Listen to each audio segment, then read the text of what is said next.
Hello student, अभी जो हमारा चैप्टर चल रहा है वो है second, that is electric potential and capacitance. अभी जो हमारे लास्ट क्लास में हमने किया था वो डेरिवेशन था कि what is the relation between electric field and potential. Okay, उसके बाद हमने किया था कि किस तरह से इक्विपोटेंशियल सरफेस को हम ड्रॉ कर सकते हैं और उसके कैरेक्टरिस्टिक किस तरह से होते हैं। आज हमें करना है potential energy of a dipole which is placed in a uniform electric field. ठीक है, तो इस टॉपिक को करने से पहले आपको कुछ बेसिक नॉलेज होनी चाहिए, जैसे कि एक डाइपोल क्या होता है। तो डाइपोल क्या होता है? Dipole is a combination of two equal and opposite charge. Okay, आपको पता होना चाहिए कि यूनिफॉर्म इलेक्ट्रिक फील्ड हम किस तरह से डिनोट करते हैं। तो वो यूनिफॉर्म इलेक्ट्रिक फील्ड डिनोट करते हैं पैरेलल लाइन से। जैसे कि मैं मान लीजिए यहाँ पर यूनिफॉर्म इलेक्ट्रिक फील्ड रिप्रेजेंट करना चाह रहा हूँ, तो हम इस तरह से पैरेलल लाइन से उनको डिनोट कर सकते हैं। ठीक है, ये चीज आपको पता होना चाहिए। उसके बाद देखो, हमने एक ऐसे ही टॉपिक किया था कि वहां पर हमने डाइपोल रखा था इलेक्ट्रिक फील्ड में, यूनिफॉर्म इलेक्ट्रिक फील्ड में, और हमने उसमें फाइंड किया था टॉर्क। तो वहां पे जो टॉर्क आया था, जब किसी डाइपोल को हम एक्सटर्नल इलेक्ट्रिक फील्ड में रखते हैं, तो टॉर्क आया था हमारा P क्रॉस E। ठीक है, ये टॉर्क हमने फाइंड किया था P क्रॉस E या P sin थीटा हम इसको बोल सकते हैं। तो ये भी चीज हमें पता होनी चाहिए इस डेरिवेशन को करने से पहले। दूसरा, मैं पहले आपको बताऊंगा कि पोटेंशियल एनर्जी होती क्या है। ठीक है, उसके बाद हम डेरिवेशन करेंगे। तो कोई भी टॉपिक करने से पहले जो टर्म उसमें यूज हो रहे हैं, आपको उनके बारे में बेसिक नॉलेज होनी चाहिए। मैंने बताया अभी आपको यूनिफॉर्म इलेक्ट्रिक फील्ड को कैसे डिनोट करेंगे, टॉर्क कितनी लगेगी। अगर कोई डाइपोल, मान लो एक डाइपोल में बना भी देता हूँ यहाँ पर, पहले सपोज यहाँ पर मैं ले रहा हूँ negative charge minus Q। Okay, और ये एक लाइन है जो कि इसको जोड़ रही होगी, और यहाँ पर मैंने रख दिया पॉजिटिव चार्ज। ओके, तो हम ये एज्यूम कर रहे हैं कि लेट जो डाइपोल है ये एंगल थीटा बना रही है with the electric field. Okay, initial condition में मान रहा हूँ। दूसरा, लेट जो सेपरेशन है इनके बीच का, चार्ज के बीच का जो सेपरेशन है वो है let 2a। Okay, 2a separation है बिटवीन द चार्ज। और आपको पता है कि जो डायरेक्शन ऑफ डाइपोल मूवमेंट है, ये चीज भी आपको पता होनी चाहिए, जो डायरेक्शन ऑफ डाइपोल मूवमेंट होती है it is from negative charge to positive charge. जो डायरेक्शन ऑफ डाइपोल मूवमेंट होगी वो नेगेटिव चार्ज से पॉजिटिव चार्ज की तरफ होगी। ठीक है, तो इतनी चीज आपको फिगर में पता होनी चाहिए। तो हम पोटेंशियल एनर्जी की पहले बात करते हैं। पोटेंशियल एनर्जी क्या होता है? तो देखो, मान लीजिए इस डाइपोल पर इलेक्ट्रिक फील्ड अगर एक्ट कर रही होंगी, तो वो उस पर कुछ टॉर्क लगाएंगी, जिसकी वजह से जो डाइपोल होगा वो रोटेट होगा। तो ये जो रोटेशन हो रहा है वो किसकी वजह से हो रहा है? वो यूनिफॉर्म इलेक्ट्रिक फील्ड की वजह से हुआ है। तो जो यूनिफॉर्म इलेक्ट्रिक फील्ड उस डाइपोल को मूव करवाने में हेल्प कर रही है, करवा रही है, ठीक है, उसी इलेक्ट्रिक फील्ड ने एक काम किया है जिसको हम वर्क डन बोलेंगे। ठीक है, और वही जो वर्क डन होगा वो as a potential energy dipole में स्टोर हो जाएगा।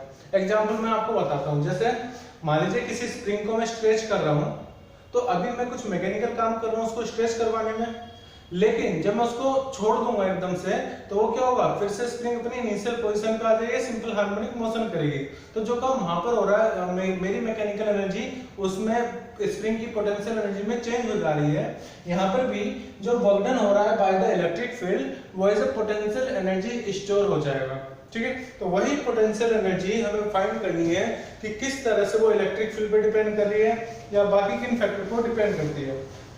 तो मैं एज्यूम कर रहा हूं कि लेट जो मैग्नीट्यूड है इलेक्ट्रिक फील्ड का वो E है, और जो डाइपोल मोमेंट है वो P है, और इनिशियल ये एंगल थीटा बना रही है। ठीक है, यहाँ पर जो हमारा मेन डायग्राम है 2a मैंने दिखाया है कि उनके बीच का सेपरेशन कितना है। मेन डायग्राम ये है कि हमारे मैंने ब्लैक कलर से डिनोट किया है यूनिफॉर्म इलेक्ट्रिक फील्ड। ओके, और यहाँ पे नेगेटिव चार्ज है, तो मैं एज्यूम कर रहा हूँ, देखो ये चीज हमने पहले करा हुआ है जब हमने टॉर्क का डेरिवेशन किया था। ठीक है, ये जो सेपरेशन होगा बिटवीन द चार्ज वो 2a sin थीटा होगा। तो देखो, हमने पहले जो हमारी प्रीवियस नॉलेज है उसके हिसाब से मुझे टॉर्क का फॉर्मूला पता है। और एक चीज और मैं आपको बता दूं कि जो नेट टॉर्क होता है, नेट टॉर्क नहीं फोर्स, नेट फोर्स जो होता है ऑन अ डाइपोल वो 0 होता है यूनिफॉर्म इलेक्ट्रिक फील्ड में। यूनिफॉर्म इलेक्ट्रिक फील्ड में नेट फोर्स 0 होता है, टॉर्क लगता है P क्रॉस E। हमें क्या निकालना है, हमें तो पोटेंशियल एनर्जी निकालनी है। तो पोटेंशियल एनर्जी क्या होगी, देखो सबसे पहले मैं जूम कर रहा हूँ कि लेट जो मैंने पहले डाइपोल थीटा एंगल बना रहा था बेटा इलेक्ट्रिक फील्ड से, लेट ये इलेक्ट्रिक फील्ड है, इससे थीटा एंगल बना रहा था। अब वो थोड़ा जब इसमें फोर्स लगी या टॉर्क लगी तो ये थोड़ा सा स्मॉल चेंज एंगल आएगा। लेकिन जो स्मॉल चेंज इन एंगल है वो डी थीटा है, ठीक है, ये वाला जो एंगल है डी थीटा है। तो जो वर्क डन होगा D W small work done that will be equal to torque into D theta. ये हमने 11th क्लास में फॉर्मूला पढ़ा हुआ है, work done will be equal to torque into D theta. Okay, अब देखो यहाँ पर टॉर्क कितना है, पीई या P cross E. P cross E को मैं पीई sin थीटा भी लिख सकता हूँ, P E sin theta. P cross ई का मतलब यही होता है जो टॉर्क लग रही है। तो रखो इसको यहाँ पर P E sin theta D theta, ठीक है। ये हम क्या निकाल रहे हैं, ये हम निकाल रहे हैं वर्क डन। तो बेटा इंटीग्रेट करना पर अगर हमें मान लीजिए टोटल वर्क डन फाइंड करना है तो हमें इसका इंटीग्रेशन करना पड़ेगा, ठीक है। तो अब क्या करना है, मुझे इंटीग्रेशन करना है तो मैं लिमिट लूंगा। यहाँ पे इंटीग्रेशन किसके रेस्पेक्ट में करना है, एंगल के। तो मैं इनिशियल लिमिट ले रहा हूँ θ1 और फाइनल लिमिट ले रहा हूँ मैं θ2। लेट की जो पहले जो डाइपोल है वो एंगल θ1 बना रहा है इलेक्ट्रिक फील्ड के साथ, मान लीजिए θ1 है, और बाद में यही जो डाइपोल है जब इस पर कोई टॉर्क एक्ट करा होगा, लेट फाइनल एंगल जो है ये जो बना रहा है इलेक्ट्रिक फील्ड से वो θ2 है। ओके, ये इलेक्ट्रिक फील्ड की डायरेक्शन है। तो बेटा θ1 और θ2 क्या है, हमारी इनिशियल और फाइनल लिमिट है। इंटीग्रेशन करते हैं तो dw तो टोटल वर्क डन आ जाएगा यहाँ पर, dw will be equal to integration of small work done will be equal to total work done p sin theta. p को बाहर निकालो, इंटीग्रेशन करना मुझे θ1 से लेकर के θ2 तक sin थीटा d थीटा का, ठीक है। अब क्लास 11th में हमने इंटीग्रेशन के फॉर्मूले पढ़े थे, वहां पे हमने देखा था sin थीटा का जो इंटीग्रेशन आता है वो माइनस cos थीटा होता है। तो यहाँ पर इंटीग्रेशन करने के बाद हम क्या लिख सकते हैं, माइनस cos थीटा। तो W जो है work done it will be equal to P E minus cos theta, value जाएगी θ1 से θ2। अब ये फाइनल लिमिट है और ये इनिशियल लिमिट है। तो हम कैसे करते हैं, हम final limit minus initial limit put करते हैं। तो पुट करो तो वर्क डन आएगा W equal to PE okay minus cos θ2 final limit, फिर माइनस साइन आता है, फिर से minus cos initial limit θ1 okay, ये माइनस माइनस कितना हो जाएगा प्लस। तो W will be equal to work done will be equal to PE okay. तो मैं इसको पहले लिख रहा हूं क्योंकि पॉजिटिव हो गया है, PE cos θ1 माइनस cos θ2। तो ये हमारे क्या आ गया वर्क डन। यही जो वर्क डन होगा will store as a potential energy. So मैं यहां पर लिख रहा हूं work done will be stored as potential energy। P से मैं नहीं, यहाँ पे P और तो अपना सिंबल है, तो मैं यहाँ पे लिख रहा हूँ stored as potential energy, जिसको हम U से डिनोट करते हैं, ठीक है। तो हमारा जो वर्क डन है वो किसके बराबर हो जाएगा, पोटेंशियल एनर्जी के। तो U इक्वल टू कितना आ गया बेटा, P E cos θ1 minus cos θ2। तो ये कंप्लीट डेरिवेशन है किसका, पोटेंशियल एनर्जी का, ठीक है। पोटेंशियल एनर्जी का क्या फॉर्मूला है बेटा यहाँ पर, PE cos θ1 माइनस cos θ2। अब डेरिवेशन आपको मैं फिर से बता देता हूं, हमने dw स्मॉल वर्क डन लिया टॉर्क थीटा, इसका इंटीग्रेशन करा, sin थीटा का इंटीग्रेशन आएगा माइनस cos थीटा, और फिर final limit minus initial limit put करिए, जो वर्क डन है उसी को पोटेंशियल एनर्जी मान लिया है। तो PE cos θ1 माइनस cos θ2 आ गया। अब मान लीजिए जो इलेक्ट्रिक फील्ड है वो इस डायरेक्शन में जा रही है, और इनिशियली जो एंगल है between the dipole moment and electric field वो परपेंडिकुलर है इनिशियल केस, और लेट फाइनल केस वो किसी एंगल थीटा पर आकर के अलाइंड हो गया है। तो मैं एक केस मान रहा हूँ, एक कंडीशन मान रहा हूँ, और ये हम न्यूमेरिकल में भी हमेशा अप्लाई करेंगे कि लेट इनिशियल जो इनिशियली उस पे जीरो पोटेंशियल एनर्जी है, क्योंकि cos 90 की वैल्यू जीरो होती है। तो इनिशियली मैं मान रहा हूँ कि जीरो एनर्जी है, और उसके बाद वो किसी एंगल थीटा पर आकर के अलाइन हो रहा है। तो यहाँ पर मैं कुछ स्पेशल केस लगा रहा हूँ, let θ1 is equal to 90 degree, so that it have a zero potential energy, और θ2 की वैल्यू मैं मान रहा हूँ थीटा, ओके। तो u की वैल्यू देखो कितनी आ जाएगी, u will be equal to P E cos 90 degree minus cos theta, या फिर u equal to P cos 90 की वैल्यू कितनी होती है, कोस 90 की वैल्यू कितनी होती है 0, तो यहाँ पे लिखो पी ई, ये तो 0 हो गया, माइनस कोस थीटा, या फिर u equal to P E minus यहाँ पे लिया कोस थीटा। और इसी चीज को हम क्या ले सकते हैं, u equal to you can be written as u equal to minus P dot E, ठीक है। यहाँ पर मैंने वेक्टर फॉर्म में लिखा हूँ, u जो पोटेंशियल एनर्जी है, u जो पोटेंशियल एनर्जी है वो बराबर यहाँ पर आ गया minus P E cos theta. जब पी ई कोस थीटा है तो हम इसको इस तरह से भी लिख सकते हैं, u equal to minus P vector that is dipole moment है, यहाँ पर ये स्मॉल p से डिनोट करना चाहिए, वैसे तो ज्यादा बेटर रहता है स्मॉल p, लेकिन वेक्टर आपको लगाना पड़ेगा। यहाँ पर ये इलेक्ट्रिक फील्ड है और ये क्या है, डॉट प्रोडक्ट, ध्यान रखना है इसको, ठीक है। तो u इक्वल टू कितना आ गया, माइनस p डॉट ई। ध्यान दो कि फॉर्मूले में दोनों में p e आ रहा है, टॉर्क में भी और पोटेंशियल एनर्जी में भी, लेकिन टॉर्क में बेटा यहाँ पे वेक्टर क्वांटिटी होती है, टॉर्क क्या है, वेक्टर क्वांटिटी है, तो यहाँ पर क्रॉस प्रोडक्ट होगा p और e का। जो पोटेंशियल एनर्जी है वो स्केलर क्वांटिटी है, तो यहाँ पर डॉट प्रोडक्ट होगा, क्योंकि दो वेक्टर क्वांटिटी का डॉट प्रोडक्ट एक स्केलर क्वांटिटी होता है और दो वेक्टर क्वांटिटी का क्रॉस प्रोडक्ट या वेक्टर प्रोडक्ट एक वेक्टर क्वांटिटी हमें देता है। तो ये बात थी, ये डेरिवेशन था किसका, पोटेंशियल एनर्जी का। अभी कंप्लीट नहीं हुआ है, अभी आपको कुछ स्पेशल केस बताऊंगा मैं, ठीक है। स्पेशल केस इस तरह से कि लेट जो डायपोल है वो एंगल थीटा 90 बना रहा है, 180 बना रहा है, 0 बना रहा है, तो तीन स्पेशल केस अब हम करेंगे कि देखते हैं कि मिनिमम एनर्जी कितनी होगी डायपोल की, मैक्सिमम एनर्जी कितनी होगी, क्योंकि हर चीज की यहाँ पर देखो लिमिट है। ऐसा है, जब हम टॉर्क कर रहे थे, टॉर्क में भी हमने फाइंड करा था कि मैक्सिमम टॉर्क कितनी है, ओके, नेगेटिव टॉर्क कितनी है, मिनिमम टॉर्क कितनी है, टॉर्क 0 कब होगी, तो वो सब कंडीशन हम रिवील करेंगे अब कि पोटेंशियल एनर्जी मिनिमम कब होगी, मैक्सिमम कब होगी, 0 कब होगी, क्या कंडीशन होगी एंगल की। एक चीज और मैं बता देता हूँ बेटा, अब u equal to minus P dot E जो मैंने फॉर्मूला बताया, या फिर u equal to minus P cos theta, उसमें जो थीटा है आपको पता होना चाहिए, theta is the angle between the direction of dipole moment and the direction of electric field, दोनों के बीच का एंगल जो है वो थीटा है, p और e के बीच का एंगल क्या है, थीटा, ठीक है। तो अब कुछ स्पेशल केस की बात करते हैं, ये डेरिवेशन आप नोट कर लीजिए, मैं इस पे एक क्वेश्चन भी करवाऊंगा आज, ठीक है, note down, okay. Let's do some special case.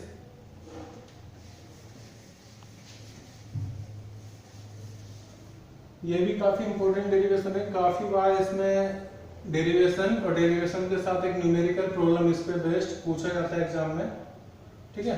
तो आप डेरिवेशन भी अच्छे से करना।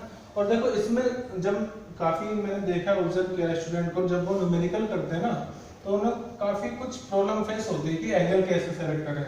तो जो आज मैं ट्रिक बताऊंगा उनको भी ध्यान से देखना कि हम एंगल, आपको पता होना चाहिए कि एंगल जो है वो किन कंपोनेंट के बीच का है, क्योंकि सारा खेल यहाँ पर एंगल पे है। अगर आपको एंगल पता होगा सही से तो ज्यादा प्रॉब्लम, ज्यादा दिक्कत नहीं आएगी, इजीली आप क्वेश्चन सॉल्व कर पाओगे। कभी कभी ऐसा भी होता है कि एग्जाम में पोटेंशियल एनर्जी और टॉर्क दोनों पे म्यूचुअली न्यूमेरिकल आ जाता है कि मान लीजिए टॉर्क पूछा गया हो या मान लीजिए पोटेंशियल एनर्जी पूछा है, टॉर्क दिया और वाइस वर्सा, ठीक है। लेकिन इन सब न्यूमेरिकल से पहले एक कुछ स्पेशल केस कर लेते हैं। तो स्पेशल केस ये है मेरा पहला, फर्स्ट, ठीक है, position of stable equilibrium, position of stable equilibrium, ठीक है बेटा। पोजीशन ऑफ स्टेबल इक्विलिब्रियम, शायद ये आपको वर्ड याद आना चाहिए, जब हम टॉर्क कर रहे थे तो टॉर्क को करते समय हमने ये वर्ड पढ़ा था वहां पे। तो स्टेबल इक्विलिब्रियम कब होता है, स्टेबल इक्विलिब्रियम, देखो जब भी मैं कोई चीज पूछ रहा हूँ आपसे वीडियो के दौरान, तो आपके माइंड में पहले से ही आंसर बन जाना चाहिए कि पोजीशन ऑफ स्टेबल इक्विलिब्रियम क्या होता है। देखो बताता हूँ आपको मैं, मान लीजिए यूनिफॉर्म इलेक्ट्रिक फील्ड है ये, ठीक है। तो पोजीशन ऑफ इक्विलिब्रियम का मतलब ये है कि जो डायपोल है वो 0 डिग्री अगर एंगल बनाएगा डायपोल मोमेंट, मान लीजिए ये है, यहाँ पर नेगेटिव चार्ज है, यहाँ पर पॉजिटिव चार्ज है, तो डायपोल मोमेंट भी इधर है और इलेक्ट्रिक फील्ड भी इधर है, ठीक है। तो अभी जो थीटा है यहाँ पर, थीटा वो 0 डिग्री है, तो ऐसी पोजीशन को हम बोलते हैं स्टेबल इक्विलिब्रियम। मैं आपको ये भी बताऊंगा स्टेबल में क्यों बोल रहे हैं बेटा। देखो जो पॉजिटिव चार्ज है उस पर electric force due to external electric field वो उसी की डायरेक्शन में लगती है, और यहाँ पर जो पॉजिटिव चार्ज है वो भी उसी डायरेक्शन में, इलेक्ट्रिक फील्ड की डायरेक्शन में, और जो नेगेटिव चार्ज पर जो फोर्स लगती है ड्यू टू इलेक्ट्रिक फील्ड वो opposite to the electric field लगती है। और यहाँ पर आपका जो चार्ज है नेगेटिव चार्ज वो अपोजिट डायरेक्शन में है किसके, इलेक्ट्रिक फील्ड के। सो जो नेचर है, नेचर ये कहता है कि पॉजिटिव की जो पॉजिटिव चार्ज है उस पर इलेक्ट्रिक फील्ड की डायरेक्शन में लगेगी, जो नेगेटिव चार्ज है उस पर electric field opposite to the electric field की डायरेक्शन में लगेगी।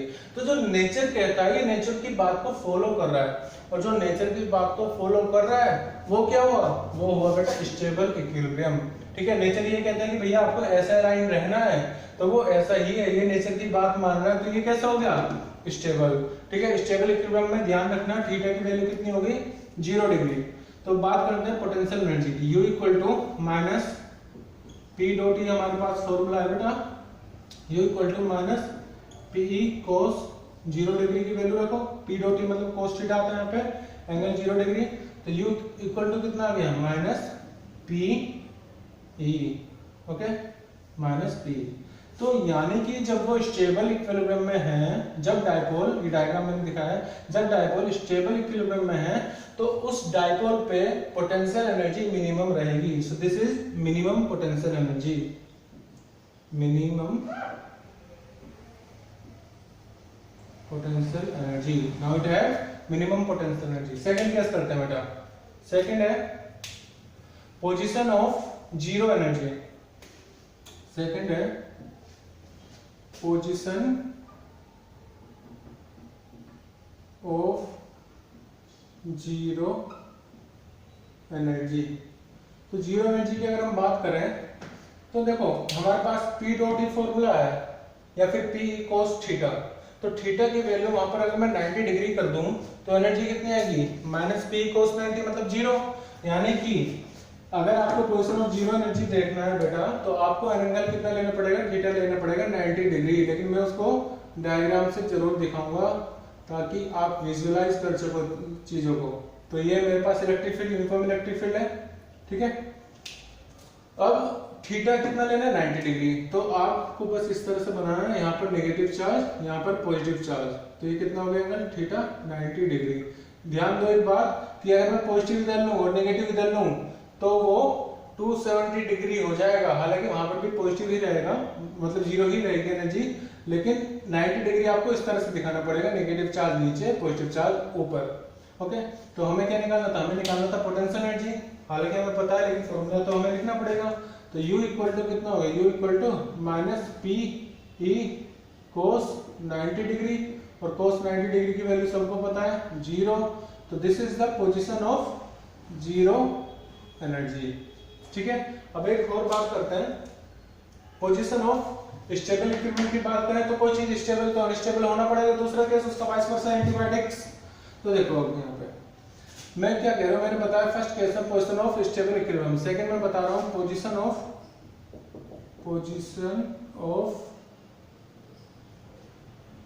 अनस्टेबल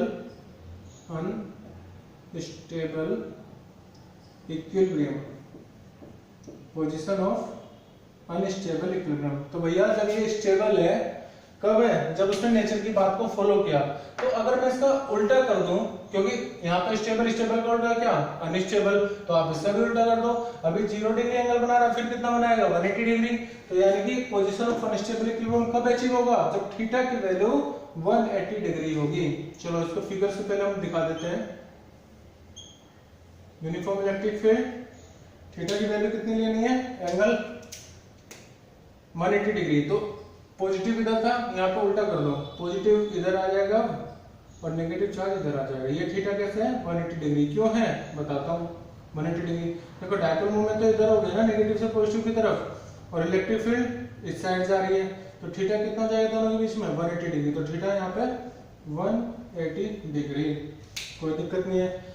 अब आगे का काम करते हैं, पोटेंशियल देख लेते हैं कितनी है। तो U equal to P E cos, यहाँ पे माइनस है 180 डिग्री, और कोस 180 डिग्री को सबको पता होना चाहिए कितनी, -1 वैल्यू होती है।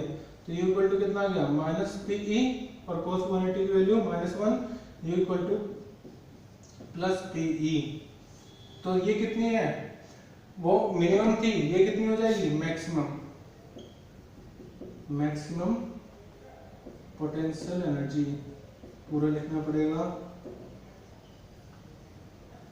कोई दिक्कत, ठीक है। तो देखो हमने यहाँ पे 3 स्पेशल केस बताया। Position of stable equilibrium, theta की वैल्यू कितनी हम लेंगे 0 degree, position of zero energy theta की वैल्यू कितने लेंगे 90 डिग्री, फिर पोजीशन ऑफ अनस्टेबल इक्विलिब्रियम में थीटा की वैल्यू कितने लेंगे 180 डिग्री, ठीक है। तो ये थे इस पे कुछ डेरिवेशन, कुछ स्पेशल केस। आपको कुछ न्यूमेरिकल भी इसमें जरूर करने होंगे, लेकिन वो मैं दूसरी वीडियो में शेयर करूंगा, ठीक है। तो आज की क्लास में हम इतने पढ़ेंगे। अगर इससे रिलेटेड भी कोई आपको डाउट रहा हो तो आप कमेंट में लिख देना, मैं उसका जरूर रिप्लाई करूंगा, ठीक है। तो thank you for today, okay, bye bye.